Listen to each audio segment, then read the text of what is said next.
BYU Sports Nation. Brought to you by the BYU Store. Simulcast on BYU TV and BYU Radio. Now from Studio B, here's Spencer Linton and Jerem Jordan. BYU Sports Nation is live. Your day-to-day play-by-play in Studio B, presented by the BYU Store, official outfitter of BYU fans everywhere. Monday, April 25th, wherever and however you are connected. Great to have you with us. I am Spencer Linton, teamed up alongside a man who has proven he is built Disneyland tough, Jerem Jordan. My wife yesterday was like telling some people, I don't know if we're Disney people. And I was like, I think we are Disney people. I don't think we're crazy. Anyway, Jaron Hall tweeted on Saturday, because he was at Disneyland, "You've got to be built different to last the full go around at Disney. Not sure what I'll do when my kids are old enough. I have to chase them around the park all day." I want to know how many days Jaron Hall ventured around Disneyland. Was this a multi-day venture, or was this one day? And it depends what you want out of Disneyland. They have a little girl who's one-ish, or just one, as they say. No one calls a baby 0 years old, by the way, which I think we should start doing. To me, that's funny. How old's your kid? 0. You always say the months. Okay. I think you should say 0. There is this idea within culture, in the United States at least, that until they're about 2, you can typically say the months. So like they're 1.5, or they're 20 months. Right. Just if you're sub 1, I want to hear 0. That's never going to happen. 0. That's hilarious. Yeah. Depends what you want out of the Disney experience. To me, Disney's a 2-day event. If you want to get to like every ride, that's a 2-day. California Adventures, you can do 1 day. Universal Studios, you can do half a day. Okay. That's my take based on 3 weeks ago. See, we recently completed the 3-day adventure at Disneyland. 2 days at Disneyland, 1 day at California Adventure. That's if you want to get to every ride. I don't want to go to every ride, though. I'm good.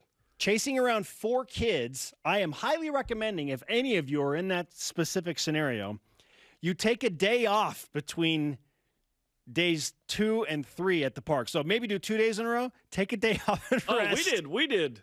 And then we did days off between the 3. We were like, man, I don't want to be on my feet that long. Yeah, 3 days in a row, 3 parks, 4 kids. That's a lot. Unlimited memories. That is a lot. But respect to Jaron. He's learning, and he will continue to grow as his family grows. Yeah, when you have a 1-year-old, you're going for you. You're not going for them. They don't know. You can't truly enjoy that. It's somewhat magical for them. Yeah. Hey, you know what else is magical? The park. Tinkerbell. And that's $3.90 free. Listen, Tinkerbell approves of today's show lineup, featuring the magical, or maybe not so magical, idea of a massive Division I realignment in major college football. If it's a Power 5 separation from the rest, BYU surely in with the P5s, right? We'll discuss. ESPN college football insider Trevor Matich gives us his opinion on that matter. And does he believe BYU football will be ranked in the AP preseason top 25? Plus, a new reason to enjoy the budding rivalry with Baylor, and prime time for BYU and Notre Dame, which leads us to today's BYU Sports Nation headlines. Kickoff time for BYU and Notre Dame at Allegiant Stadium in Las Vegas on October 8th.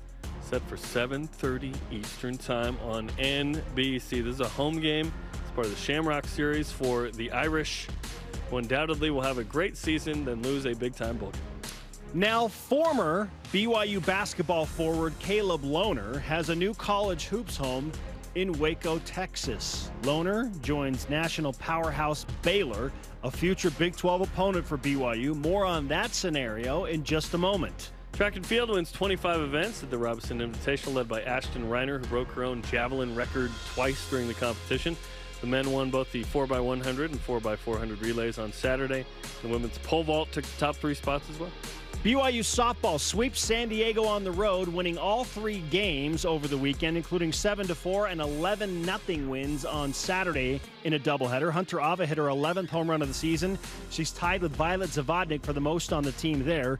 BYU remains behind first-place LMU. The Lions are 8-1 in league play. BYU has played fewer series, so the Cougars just 4-2. They need the Lions to lose 2 of their last 6 to feel comfortable about winning the league. After winning Game 1, the baseball team loses Game 2 and 3 to San Diego, 8-3 and 4-3. The Cougars host Utah Valley tomorrow. Women's golf and Anik Hutchkevich finished second at the West Coast Conference Championships. Anik, using the BYU Sports Nation karma, shot 1 under on the final day to finish solo second, right behind Pepperdine's Lauren Gomez. This marks Hutchkevich's second top 4 finish in a row. Men's golf won the 57th annual Ping Cougar Classic Saturday, going 12 under over the last 8 holes past San Diego. Cougars are ranked 50th in the country, competing in the West Coast Conference Championships in Vegas this weekend. Men's tennis loses to St. Mary's in California 4-1. The Cougars play in the WCC Championship. It starts on Thursday. BYU's women's tennis team, on the other hand, beat St. Mary's 4-2 in Provo. They finished the regular season with an 11-4 record. NWSL news, Ashley Hatch scored a brace in the Washington Spirits draw with the North Carolina Courage. Former teammates Michaela Coulihan and Cameron Tucker faced off as the Orlando Pride tied 1-1 with Gotham FC in the Challenge Cup finale. Paisley Harding played in her first preseason game with the WNBA's Seattle Storm. 8 minutes, she had a couple of rebounds. That's awesome. Still on the team. She's hoping to stick. And congrats to the men's lacrosse team who hosted and won the Rocky Mountain Lacrosse Championship, beating the Colorado Buffaloes 15-4 Saturday. 5 Cougars were named to the All-Conference first team. All rise and shout. It's time for What's Trending. You're talking about it, and so are we. It's What's Trending on BYU Sports Nation. Baylor bound. Caleb Lohner announces on his social media accounts that he will compete for national powerhouse Baylor out of the Big 12, which has us thinking about a number of things, including this question. Is Caleb Lohner opting for Baylor better or worse than him going to Utah and following assistant coach Chris Burgess? Well, I think it's better because, of all the schools I would prefer Lohner not play for, it's Utah, but who am I? Whatever. He can do whatever he wants. In terms of the fit for him, at Utah, I think he had a real good chance to start. At Baylor, he's probably coming off the bench given how good Baylor is. But Texas kid, probably loves Dr. Pepper, probably loves Magnolia Lanes, probably loves Target. So he's headed to Waco, and he's going to have some fun with the team that's going to compete at a really high level. So good for Caleb, and we will see him in 2 years in the Big 12, bro. I'm excited for Caleb, and I told him as much when I communicated with him over the weekend. I'm happy for him. He seems ready for a new start. And again, we don't know what his role is going to be, but I look forward to the idea of BYU playing Baylor and Caleb Lohner in 2 years. I think that would be a lot of fun. And I know that there are some BYU fans that are going to feel salty about this. It's like, well, why didn't you stick it out? Like, it's his decision to make. He made it. And frankly, it's a great scenario for him. Like, did Caleb Lohner just get himself into a scenario where he's going to win a national championship? Perhaps. Baylor's that caliber of team year in and year out. Scott Drew's an incredible head coach. Clearly they see something in Caleb and the ability to develop him further there. So I'm happy for him. And as far as it pertains to him going to Utah, to me, this is way better than Caleb ending up at the University of Utah. Then you're not making the NCAA tournament. Utah's not a good basketball program right now. They're on their way. Craig Smith's a good coach, but they're probably a few years away. Yeah, hopefully they lose every game, for the rest of time. But, Lohner is at Baylor, so we'll see you soon, bro. Let's go. The emotions tied to Caleb Lohner are already, like, BYU fans wanted him to stay. He didn't. But going to Baylor definitely softens the blow. If he had ended up at Utah, then he gets even more salty. Sure. No, I get it. And we've not had a ton of guys go the other direction, right? We've had Utah guys come down to BYU, and we're like, oh, this is great. Well, yeah, there's a lot of emotions there for both sides. So all good, man. Caleb can do whatever he wants. Sometimes I think we value agency only on Sundays when we're in Sunday school, talking about the premortal existence and the plan. Caleb Lohner can go wherever he wants, do whatever he wants. Good for him. Yeah, whatever. I'm excited. I'm legitimately excited for him. And even if he had gone to Utah, while that would have been disappointing, it's like, I don't like that. Like, I'm happy that Caleb's happy. He averages 28 a game on a team that loses every game. That's what I would have hoped, right? Because that's what I wish for Fred Warner. I want him to be first-team All-Pro on a team that loses every game. Wow. With the Niners. Yeah. Think about it. I mean, Devin Kavusi, Francis Bernard, those guys come to mind. Yeah. Speaking of recent guys to leave BYU and go to Utah. But not it feels like we have had way more. Just way more come down this direction. Yeah, it feels like. But Yeah. Okay. Good stuff. So good luck to Good luck to Caleb. Now he can like grow a beard and stuff and like get that longer hair. Yeah. Will that he had in high school? Will he grow it out? Go back. Topic 2. Saturday, an article came out in Sports Illustrated quoting Notre Dame athletic director Jack Swarbrick, calling a Division I realignment or breakup inevitable, and targeted the mid-2030s as the target dates. What do you think of this, and where does BYU fit in this? Listen, Jack Swarbrick is the top tier of athletic directors in college sports. Did he win National Athletic Director last year? No. It was Tom That Holmoe. was Thomas Holmoe. Jack Swarbrick and Tom Holmoe have a nice relationship. We're bringing this up because we feel like his opinion does carry some weight because of where he is and Notre what Dame. he's done, Yeah. right? So I'm intrigued by his opinion. I think it's a little bit dramatic to say that it's inevitable. like What are you, Thanos? like a Division I realignment and breakup is inevitable, and then he even targeted like a specific time frame, saying mid 2030s. Well, here's why. TV contracts. Sure, okay. Does he know something? Has he been in like behind the scenes meetings with TV contracts and people at major networks saying, "Hey, we're thinking about doing something like this in the mid 2030s"? Not the networks, but certainly the ADs around the country, Like and commissioners. Yeah. So absolutely. I think it's again dramatic to call it inevitable, but naturally I'm thinking, okay, Jack Swarbrick knows something. If he's targeting a certain time frame and saying it's inevitable, he's talked to somebody that has power to make this thing actually move. And that brings me concern because then it's like, well, where does BYU fit into this? BYU just got the invitation into a Power 5 conference. They're going to fully integrate July 1st of 2023. That's fantastic. So then they'll have a decade and maybe be on the outside again. Like, what does the separation mean? Is it all Power 5s? Is it 66 teams breaking away from the rest of FBS? Or is it just like the top teams, the top 6 teams in each of the Power 5 conferences make up a 30-team super power conference, and BYU, if they're not one of those top 30 teams, they're on the outside looking in again? Pat 40 identifies Division I mainly in the article, but also they talk about the Power 2 because of the biggest TV contracts being in the SEC and the Big Ten.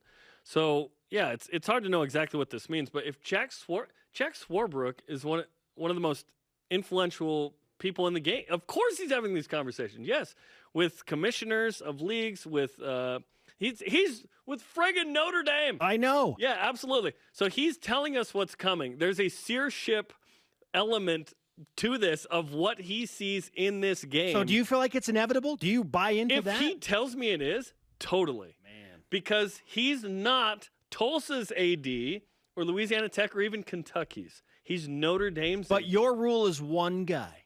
It's one guy. Yes, but in this, well, what's my rule? One guy saying one thing except for you tell me. people. Okay. Joseph Smith and Moses. Okay. And guess what? Notre Dame is like Moses in college football. I got to hear from powerful somebody entity else. who's been here for a long time. Who else do you want to hear from? Somebody. An SEC or Big Ten? Yes, absolutely. Somebody that's Notre in a Dame conference. In college football is They're not even in a conference. because they're so powerful. They don't need one. But if they're going to break off with conferences, I got to hear from Greg Sankey, the SEC commissioner, or somebody of prominence in Notre the Big Dame Ten. is completely autonomous and ready to rock in this. Those That's- others that's why have to wait for their TV That's why I contract. question it's inevitable because those other conferences have to wait. Well, he's saying when they're ready, we're ready. To me, like let's go. Because, well, here's the thing, too. If it's D1, there's a lot of D1 schools. You forget, Weber State's D1. Southern Utah, Dixie. You know what I mean? FCS. It's are we talking about FBS football? Are we talking about Power 5 within that? There's a lot of conversations there. The hope, obviously, with BYU is that, okay, starting next year, BYU's on the in crowd, finally got into the club, showed the ID, walked in, and it's not McLovin's ID. It's an actual ID, which is awesome for the Power 5 in the Big 12. Now BYU's in. If there's any kind of breakaway, can they stay in the in, whatever that means? In this article, there's some really interesting stuff. I want to read a quote here. So Pat 40 writes it from Sports Illustrated. Should the schism come, Notre Dame would be among those that still tied its athletics to the educational mission of the school and answered to its president and academic administration. Others could essentially be spun off while retaining the school name and branding. A theoretical example, not proffered by Swarbrick, Oregon Ducks Athletics, Inc. could athletic departments just be their own thing that still maintain the name, image, and likeness, if you will? Do the students not even go to school at that point? Of that school, and then they compete. Like, essentially, at certain schools, that's the case. That's not here. Like, the administration and the academics have a heavy hand in BYU athletics still. Sometimes I feel like it's almost too heavy. I wish athletics could just, like, run its own thing without some of the red tape associated with getting permission from certain spaces. Because it's tied to the Church of Jesus Christ of Latter-day Saints, Salt Lake has a heavy influence on it as well. So there's a lot of, conversation for athletics to move in a certain direction. The hope is that it continues to be a really positive experience. Everyone loves what's going on here. I just wish certain things happen a little quicker. Will other schools have any kind of break-off like that? Like, when you think Alabama, I ain't thinking about classrooms. I'm just thinking about Nick Saban and football winning, you know what I mean, and doing what they need to do to compete and win. Is Alabama that is another level. Are they a heavy institution into academics, though? I don't know or care. Like, as a fan of college football, I just want to watch competitive games, great football, and I'm not super concerned about the GPA of the team or what degrees they offer, per se. That's just me, though, as a general college football fan. Okay.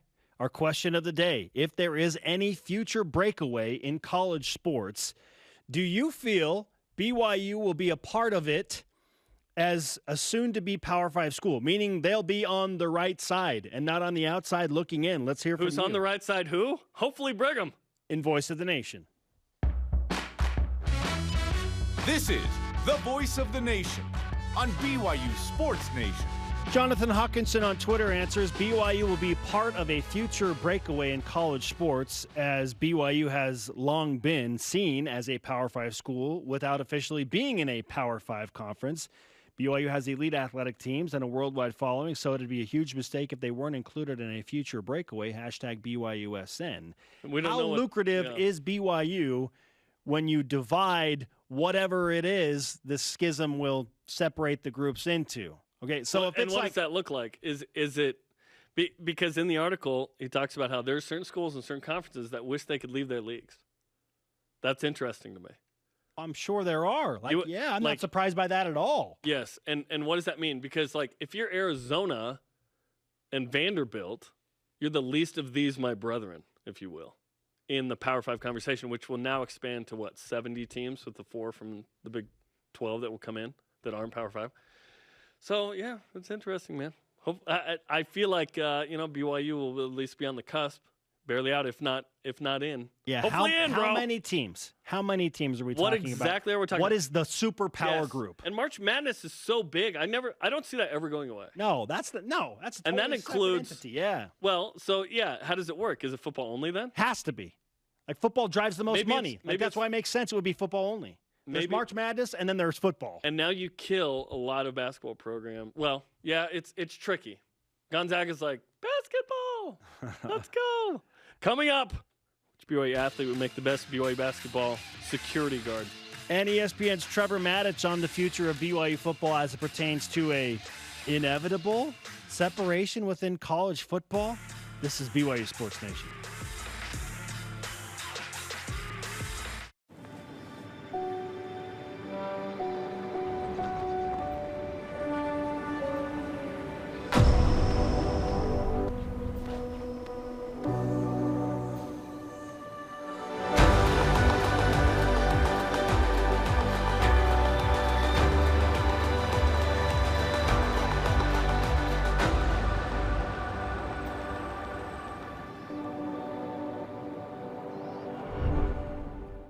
I know what it's like to be overlooked, to be doubted, to fly under the radar. I only had one offer coming out of high school, but I was ready for every moment, every opportunity, and every shot that I got. Now I'm playing professional basketball, aiming to be one of the best shooters on the planet.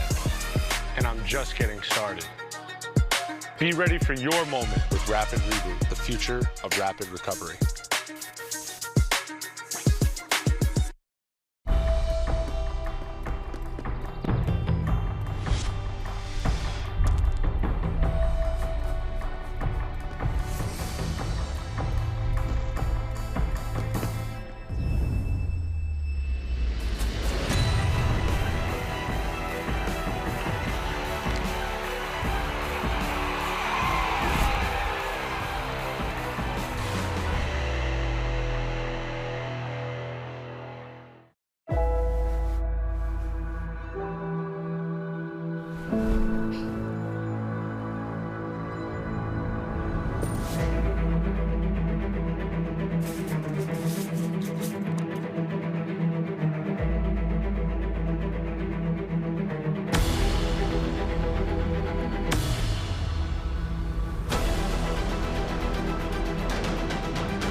BYU Sports Nation is presented by the BYU Store, official outfitter of BYU fans everywhere.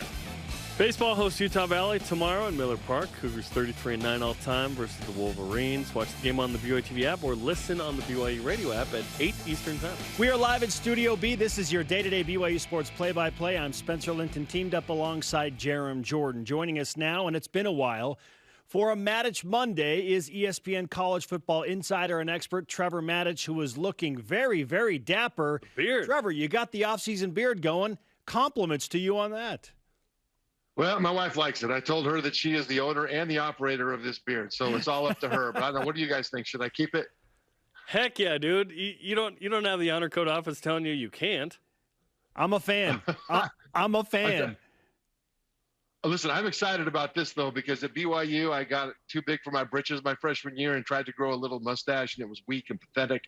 And Lavelle Edwards one day called me into his office, and he said, okay, you done with the mustache? And I said, yes, sir. And went and shaved it off. So this is the next time I've had it. So I was pretty traumatized. Hey, it's all culminated in this, which it looks great now. And with that in mind, Trevor, in the offseason, that doesn't mean there's not big offseason news happening, or at least some speculation as it pertains to what Notre Dame Athletic Director Jack Swarbrick recently said. And we want to get your opinion on his idea that by the mid-2030s, he believes a major college football realignment, a separation of sorts, is going to happen. He called it inevitable. Where do you think, or what do you think, I should say, about those comments from Jack Swarbrick? Is it inevitable? I don't know that it's inevitable. The impression I got when I read those comments were that he may be, rather than foretelling the future, be trying to let people know what's going on. So if there's going to be a backlash, it'll happen now. It's like when Texas and Oklahoma left the Big 12 to join the SEC. It was sudden. It was just, okay, here it is, done deal, fait accompli. So I got the impression that he wanted a national discussion.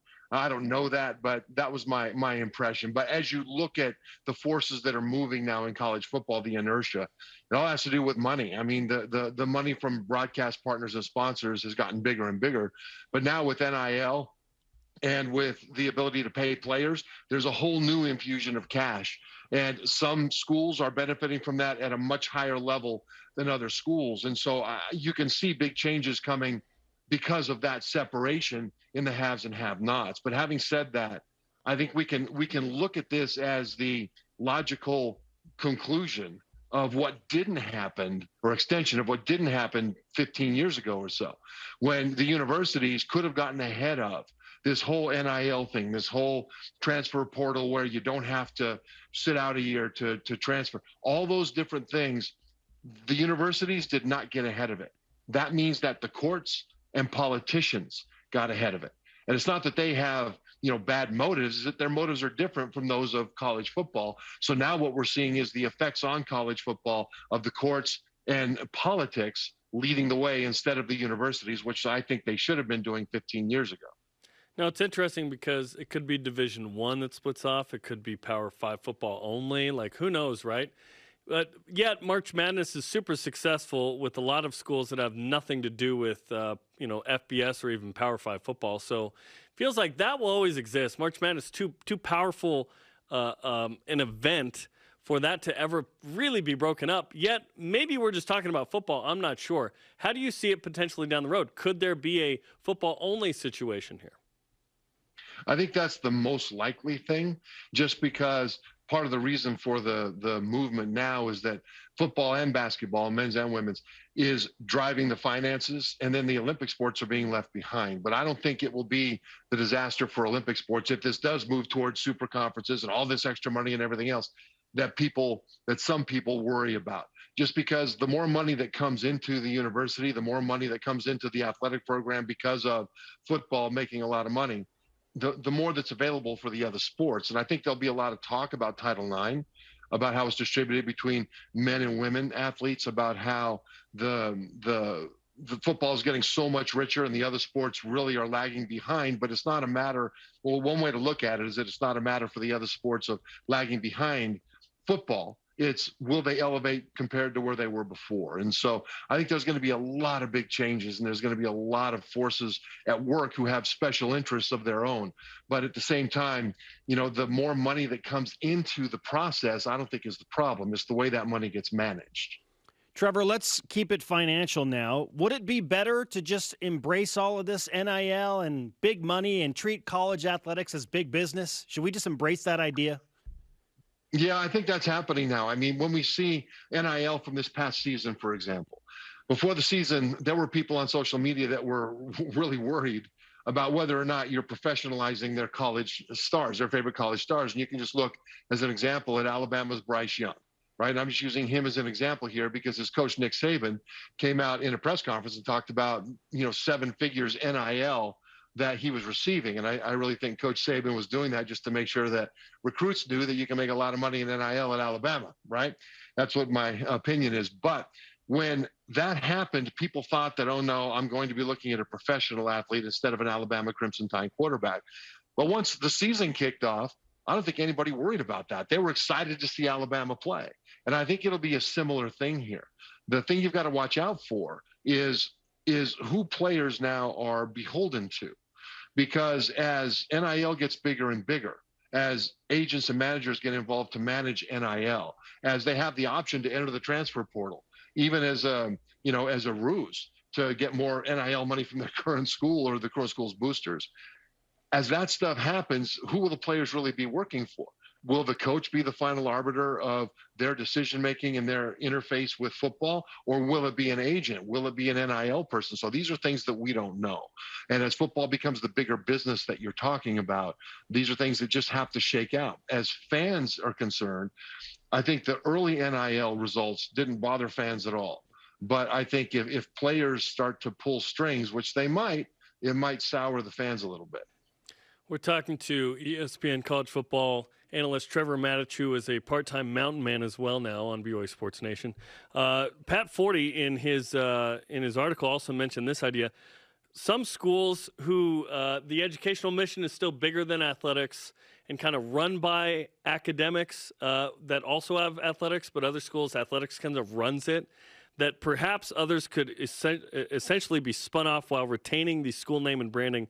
Theoretical example, Oregon Ducks Athletics, Inc.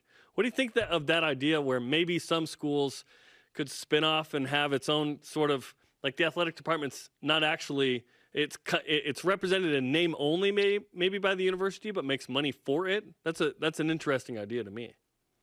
Yeah, along the financial side, a lot of that happens now. You get some of the bigger programs that do make money, and only the bigger programs make a lot of money. Most programs are struggling financially, but the big ones that make money very often have their own budgets. They're separate from the university. They don't take any money from the university. They take their income like it's an independent business, as if it were, and then they pay their expenses and then kick back money back, not kick back, but then donate money back to the university and the academic side.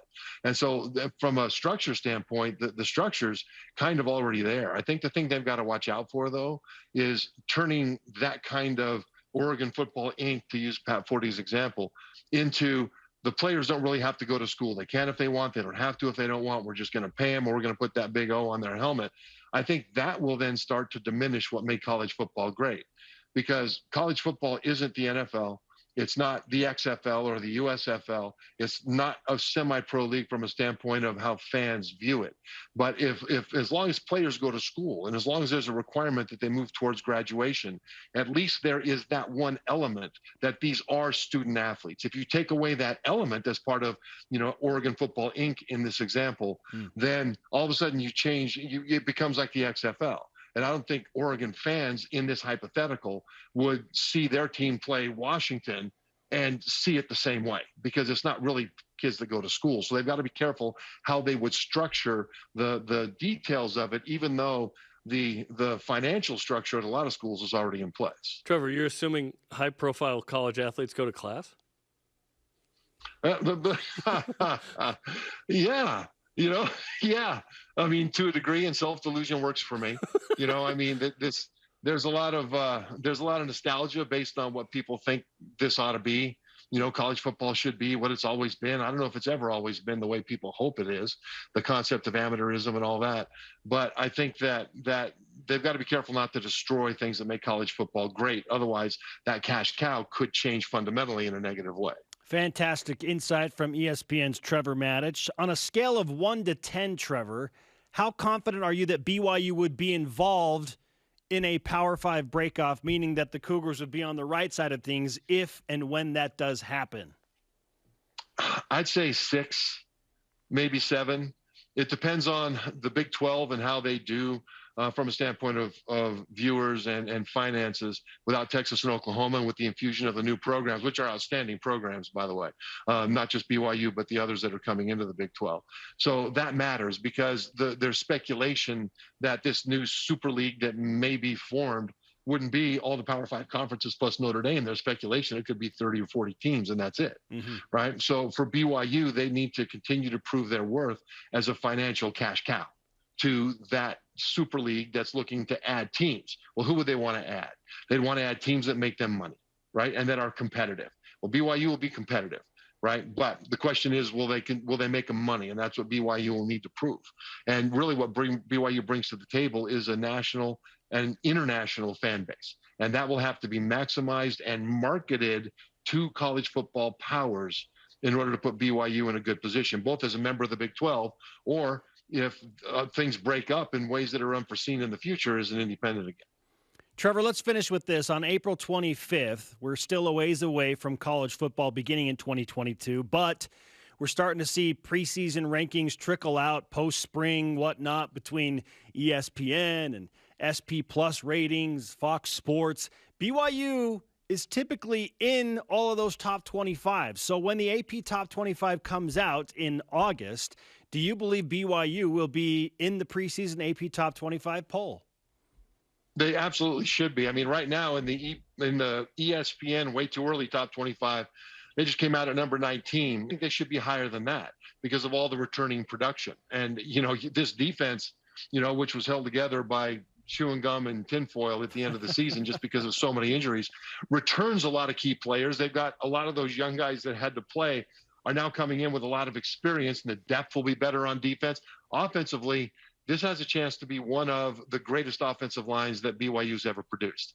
And then an experienced quarterback. I mean, if they can perform well at the running back position by committee, or if somebody rises up to take the spot that Tyler Algier left when he went to the NFL, this BYU team should be better than it was last year. And so, yeah, I would see them ranked, and I would see them ranked higher than 19 in the initial AP poll if they're paying attention. He is Trevor Matich, and he is spreading the good word about BYU football as maybe a top 20 preseason team. Trevor, great to talk with you. Thanks so much for your time. We'll do it again soon. Thanks, guys. ESPN's Trevor Matich on a Power 5 separation, major realignment, BYU in the preseason AP top 25. He covered it all. I don't care if high-profile student athletes go to class or not. That's not part of the like when Bryce Strong throws a touchdown pass. I don't think, man, good thing he's academically inclined. Well, it's associated directly with the university, though. So right. you're saying you're okay with separating athletics from the university? Not necessarily, but I don't care that how academic they are. It's tied to a university, which is an academic institution. I think at some point, who knows? Maybe that goes away. I don't know. Is it the XFL at that point? No, it's way better. College football is awesome. Are you a college athlete if you don't go to class at a college? Well, there are a lot of athletes that don't go to class, yet they represent it. So I don't know. Well, that's making a – I mean, they don't I get have what you're to be saying. going towards graduation. They just have to be, like, minimally enrolled to qualify under certain restrictions so that a tutor can help them so that they can get through the fall semester and then leave school and go to the NFL. Well, that's what I'm not saying at BYU. I was going to say they're expected to do more at BYU. Yeah, at BYU it's different. Different ballgame. Yes, and I'm not naive to think that every student athlete at BYU is in that camp per se, but I believe that the vast majority of them are, right? Yeah, I don't know. I just don't really care that much about how academic a player is. See, if you represent a university, typically to me, just like you go to class, you represent the university. But if that is decided that needs to be separated, then we're in a different scenario. Yeah. All right, coming up. Kiki Solano joins the program talking about the all-women show tomorrow. Plus, with $1 million on the line, Which BYU athlete would you trust? This is BYU Sports Nation. Hi, Spencer Linton here, letting you know when your company joins the BYU team as a corporate partner, your brand can be featured in sports programming on BYU TV and BYU Radio. In addition to all of the great games, you can be part of the BYU coaches shows, place your message in Countdown to Kickoff, basketball pre- and post-game shows, and each weekday on BYU Sports Nation. We invite your team to join ours and become a corporate sponsor of BYU Athletics. For details, email sponsorship@byu.edu today. Accidents don't just happen 9 to 5. They happen when you least expect them. The team at Siegfried & Jensen is here for you 24/7. Nights, weekends, every day, every hour. Really here for you. No matter when you call us, you'll speak to a real person and have access to the same expertise and personal attention as always, and get the legal help you need when you need it. Nights, weekends, every day, every hour, 24/7. Learn more at siegfriedandjensen.com. This is where we dominate. Our playground, place of business. This is our promised land, where we seek to find ourselves. And we're here to make sure the spaces our best prove themselves on appear how they should.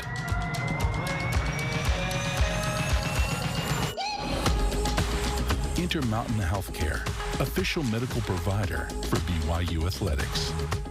Mark? Some of my favorite moments are hearing from the family room, just a chorus of laughter. Twas your mother's. BYU TV has been an escape and a refuge for me. We forgot about random acts.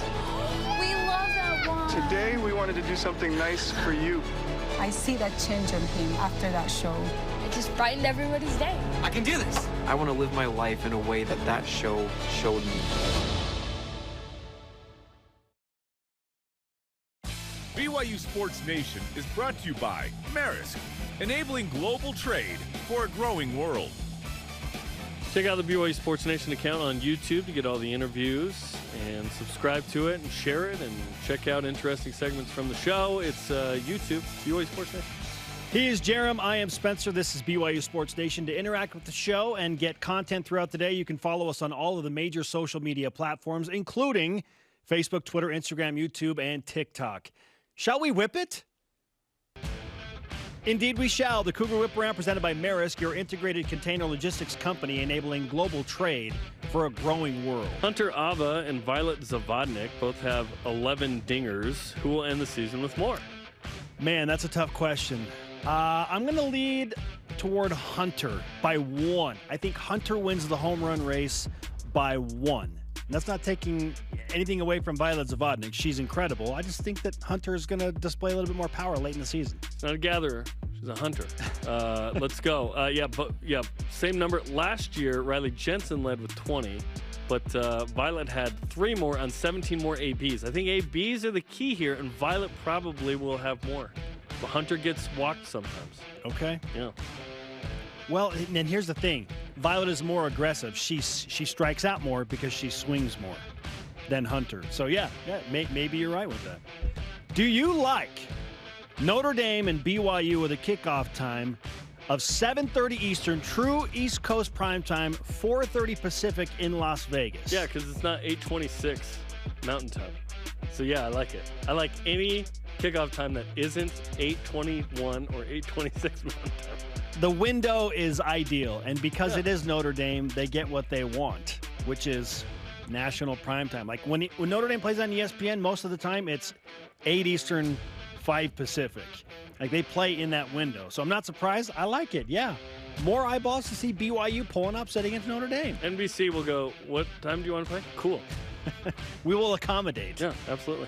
Trent Pratt gets ejected Saturday from the BYU baseball game against San Diego. Were we one more ejection away from seeing Jason Shepard take over as skipper, or how many away were we? Listen, that would require like 7 more ejections, okay?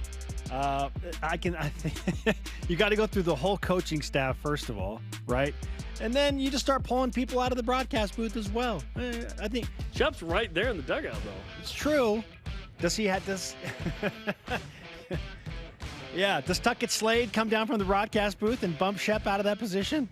I would think so. Have you ever seen the Teachers Quorum President lead sacrament meeting? That's what could have happened. It would go Brent Herring, Michael Bradshaw, Tuckett Slade, Noah Hill, probably Cosmo, and then Shep. Yeah, so at least 5. So we were a few moves away. Yeah, I would like to see that one day, though.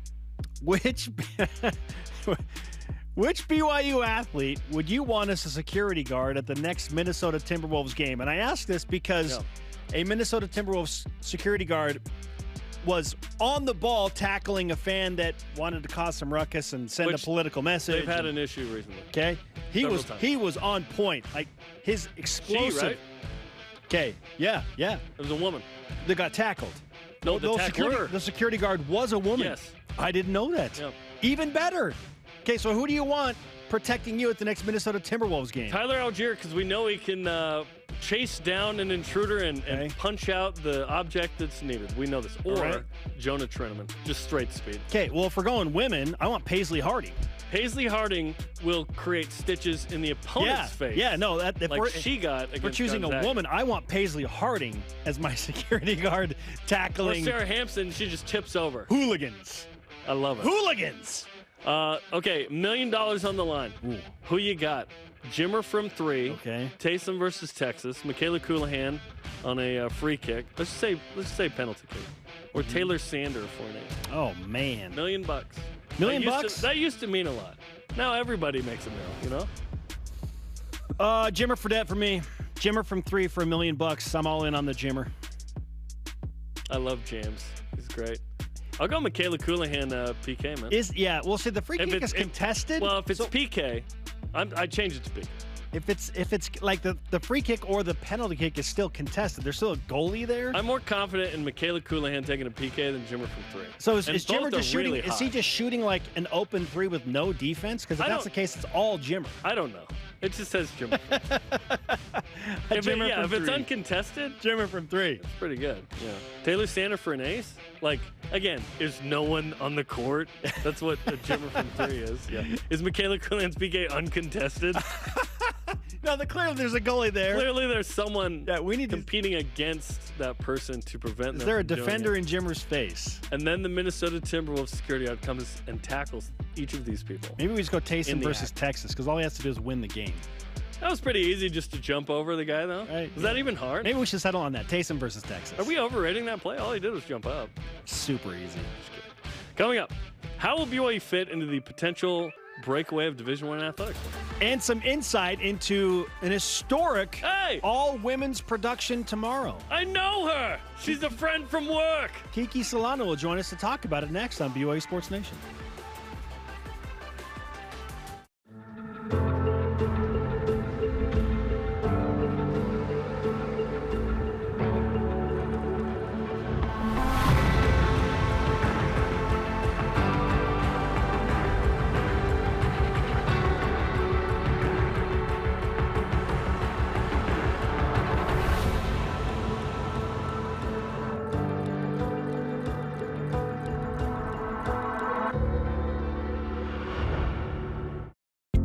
Trio Orem Senior Living believes in empowering seniors to live life to the fullest. We help eliminate stress out of daily life when you live at Trio.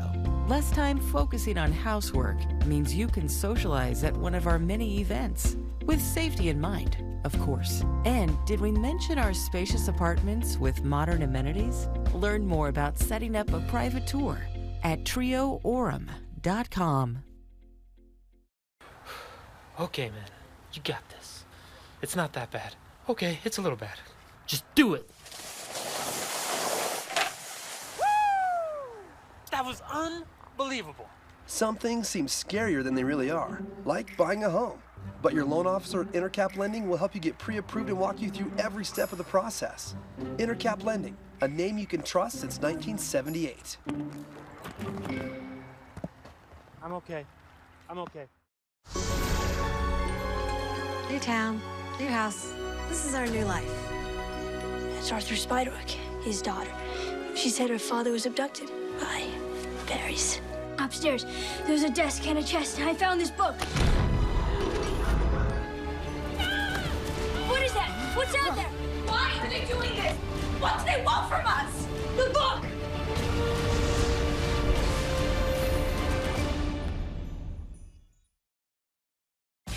BYU Sports Nation is presented by the BYU Store, official outfitter of BYU fans everywhere. Tomorrow is an all-female edition of BYU Sports Nation. Watch Kiki Solano and Kristen Kozlowski, and an all-female crew as they take over the show, joined by Tegan Graham and Liz Darger from BYU Athletics. Noon Eastern on BYU TV and BYU Radio. This will be Kristen's second such experience because she did so in the Utah Jazz broadcast, which made history as well. Right. I would like to top what they did there by mentioning that it's not just the talent and the guests that day. It's actually our crew as well. Fantastic. Which is super cool. I'm very excited about that. Welcome back to BYU Sports Nation live from Studio B. Joining us to talk about the history-making production tomorrow is our own Kiki Solano. Kiki, What's nice up? to have you in Hello, Studio guys. B. Always great to join you at the desk. Okay, so it's familiar territory, it feels like. It's just natural. Walk us through the timeline of this. When did you first hear about this, and what was your initial reaction to it? Well, I first heard about this probably about a month ago. It was brought up to me by one of our student producers. We have amazing students here, Audrey Blakely. I believe she's actually coordinating producer today. What's up, Audrey?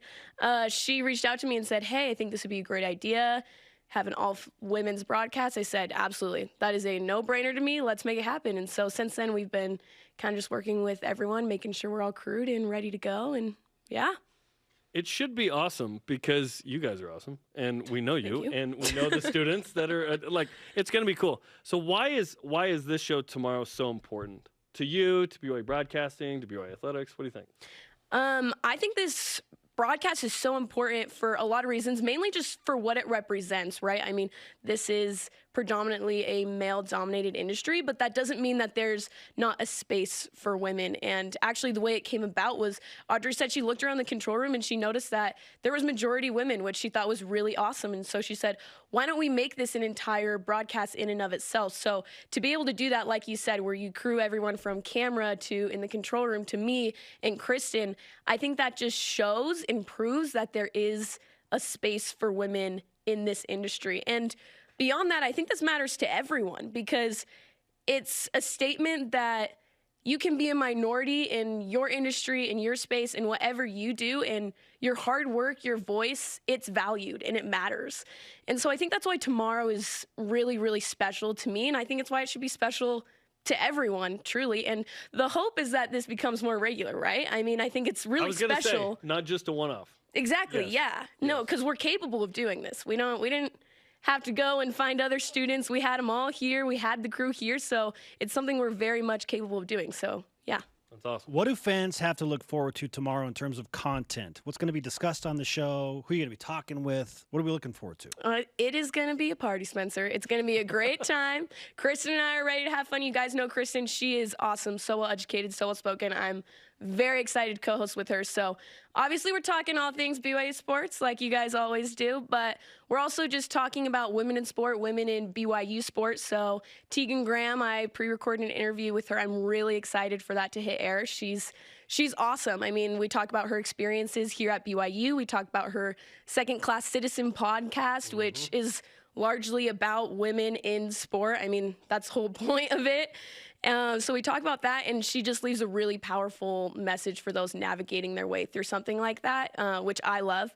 And then we'll have Liz Darger, which, as you guys know, she's also absolutely fantastic. She's the Senior Associate Athletic Director, but she holds a lot of other roles, too. She is fantastic. I've actually talked with her leading up to the broadcast because I want to make sure we're really doing everyone justice here if we're talking about BYU and women in athletics, and she's kind of the pro. So it's been really fun to touch base with her and get really excited about the broadcast with her. So we'll be doing that. We'll be talking about some of the top moments in BYU athletics for some of our women, which is really hard to narrow down because we're just looking at this season, but there is still plenty to go around. So there's a lot to be excited about. I'm pumped. I'm pumped too, and I'm excited to point this fact out too. You did some play-by-play in gymnastics this year. Yes. I believe you're the first female play-by-play since Holly Rowe here. Way That back. is Throwing it huge. back. Throwing it back. I love Holly Rowe, obviously. Who Yes. doesn't? But yeah, she got her start here at BYU TV, and now she's absolutely crushing it. So Yes. yeah, thank you for making that comparison to not make me feel like I have huge shoes to fill or anything. No, but that's cool. I like that. No, she's great. When I was a She's young, fantastic. reporter here, I was working with Jay Monson. I was working with Holly. Yeah. And it was cool. So I was like, I don't think we've had a woman play-by-play since Holly Rowe. Not that I can remember. Just so. breaking Love streaks. Love it. Kiki, you get to work with Kristen Kozlowski, who's one of my favorite people Same. ever. She's awesome. So, having the opportunity to work alongside her, what type of opportunity is this for not just you, but for BYU fans to have her in a co-hosting role? She's done it before on BYU Sports Nation, but not in the all-women show. So what type of an opportunity do you have to work alongside Kristen Kozlowski? I mean, I think we all should feel so lucky. When Kristen talks, you just know she knows what she's talking about. I think anytime she's on a broadcast, she elevates the broadcast. So for her to be the co-host is something I'm really excited about and something all BYU fans should be really excited about because it's an opportunity for us to hear from, a former player, someone who has a really tight relationship with Juddy and the whole women's basketball program. And as we look to a new coach, she just has a lot of thoughts and experiences that she can talk to. And so I think that's really cool to have her on because, she's in it. She's been a part of it, and she knows what's up. Kristen, I told you Kiki would say nice things about you. Yes, she'll there was be never any Venmoing you doubt, later. for the record. Told you she would say nice things about you. And shout out to previous co-hosts who have been women, but we haven't done an all-women show. Yeah. Of Kate Hansen, Lauren McLean, and I believe Kristen. Yeah. Yep. So pretty cool. Historic stuff tomorrow coming up. We can't wait. It's going to be fun, guys. Thanks, Kiki. Promise. Thanks, Kiki. Yep. Okay, coming up, BYU's future as a Power 5 university. And a BYU TV shout out for one of our BYU TV birthday brethren. Oh, yeah, we got some old footage to bust out. Let's go. This is BYU Sports Nation. And now, introducing your Mountain America All-Stars. Out of BYU, Alex Barcelo and Shaylee Gonzalez. Thanks for the warm welcome. So, is this where we get the BYU card? But of course, the only place you can. This is really cool. Yeah, but mine's better. No way. Get your BYU card from Mountain America today. It's perfect for students, alumni, and superfans. Tim Daly Ford in Spanish Fork offers a large inventory of Ford vehicles, including a selection of cars and trucks, providing a range of transportation choices. From the Ford Fusion sedan and the Edge crossover SUV to a range of pickups including the F-150. Each product line comes with options to enhance performance, comfort, and safety. Think Ford, think Tim Daly Ford in Spanish Fork. I, Emily, take you. Uh-oh. Do you not know the groom's name? I missed it on our first date, and it's way too late to ask. Oh, my goodness. Whenever you experience something funny, the first thing you want to do is, share it with your loved ones. The best comedy can, increase your empathy a little bit. It's like a medicine, almost. You know what I mean? It's like for all of us to do this, and nothing is coming in between us. It's just the joke that brought us together. It's powerful. The thing that's more rare now is comedy that comes out of positivity. Seeing that comedy helped us through things, we want to use that to help other people in a way. I think in season 6 we had one kid whose make-a-wish was to come to Studio C. You could tell this show meant a ton to him, and it made me be like, man, I gotta step my game up. These goofy sketches mean a lot to people.